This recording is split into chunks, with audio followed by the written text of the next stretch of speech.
People whose first relationship was very long term. What weird thing did you believe was normal until you started seeing other people? 1. I texted my then new girlfriend about where I was and who I was with about every 30 minutes. After the third time, she told me that she didn't need to get updates on what I was doing and to just let her know when I got home safe. I remember feeling almost a physical weight being lifted off my chest because I didn't have to worry about my girlfriend freaking out if I didn't update her. I learned what trust felt like that night. 2. It wasn't super long term, only about a year. But when you're in high school, that's fairly long term. My ex was a very clingy dude. Sweet, but he would follow me around at every social gathering and get jealous of me spending time with my friends. When I say he would follow me around, I literally mean he never left my side. And these were parties and things where he knew everyone as well. At one point, my friend was upset, so I went into a bedroom with her and another friend to talk to her, and within 5 minutes, he came into the room.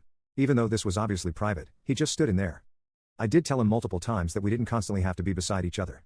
If you and your partner like to hang out at parties, that's fine, but it was overwhelming to me.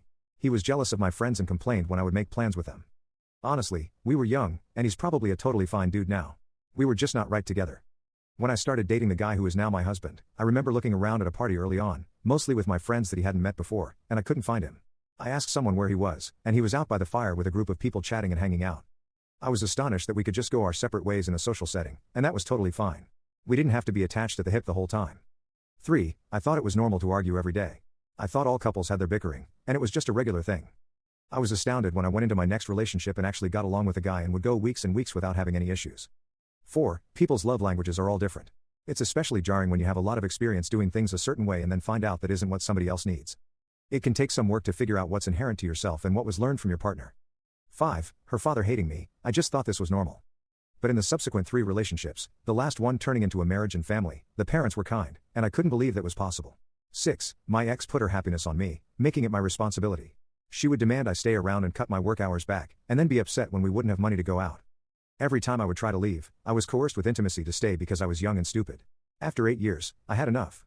I moved 5 states away. I had a chain of bad relationships that ended, took some time to work on myself, and I'm now engaged to an amazing woman I can communicate with, share feelings about issues, and who values a healthy relationship. 7. My ex basically taught me that it wasn't okay for me to be upset about things. Every time I would get my feelings hurt, even when I was upset about something completely unrelated to him, it was somehow flipped around. So I ended up reassuring and comforting him.